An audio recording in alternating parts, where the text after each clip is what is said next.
नेपालको सुदूर उत्तर पश्चिममा अवस्थित एउटा यस्तो हिमाल जसले युगौंदेखि आफ्नो पवित्रता र सौन्दर्यलाई जोगाएर राखेको छ। यो हो 7031 मिटर अग्लो साइपाल हिमाल। गुराँस हिमश्रृङ्खलाको यो दोस्रो अग्लो टाकुरा बझाङ जिल्लाको गौरव मात्र होइन, सिङ्गो सुदूरपश्चिमकै शिर हो। यस हिमाललाई किन भर्जिन माउन्टेन भनिन्छ त? कारण प्रष्ट छ।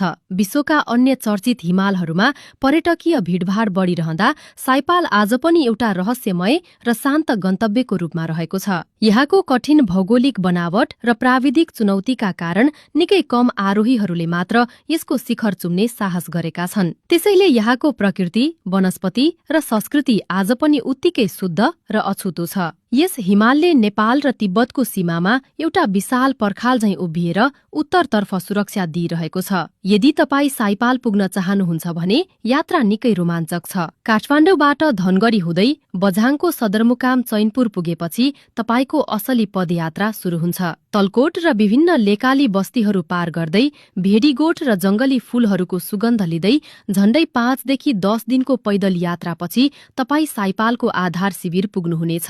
पूर्वमा बाजुराको सुन्दर रानीसैनको फाँट र ताल, पूर्व र उत्तरमा हुम्ला अनि पश्चिममा अपी हिमालको घेराभित्र रहेको यो हिमालले हरेक साहसी यात्रीलाई एउटा नयाँ चुनौती र अद्भुत शान्तिको आभास दिलाउँछ। हिउँको सेतो बर्को ओढेर मुस्कुराइरहेको साइपाल साँच्चै नै प्रकृतिको एउटा जीवन्त कलाकृति हो। बझाङको चैनपुरबाट सुरु हुने यो यात्रा सेती नदीको सुसेलीसँगै अगाडि बढ्छ। धुलीको अन्तिम मानव बस्ती छोडेर जब तपाईँ निकरीको उकालो काट्नुहुन्छ तब साइपालको त्यो विशाल स्वरूपले तपाईको सबै थकाइ मेटाउनेछ।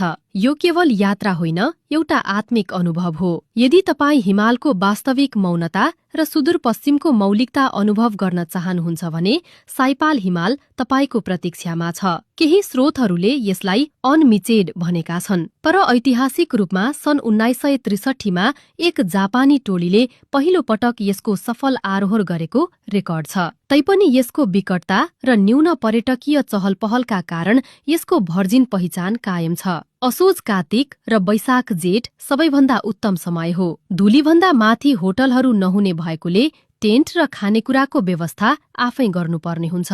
अलिक साहसी र युवालाई यहाँ पुग्न 5 देखि 10 दिनको समय खर्च हुन्छ भने वयस्क र कम हिँड्नेलाई चैनपुरबाट आधार शिविर पुग्न र फर्कन करिब 10 देखि 14 दिन लाग्छ।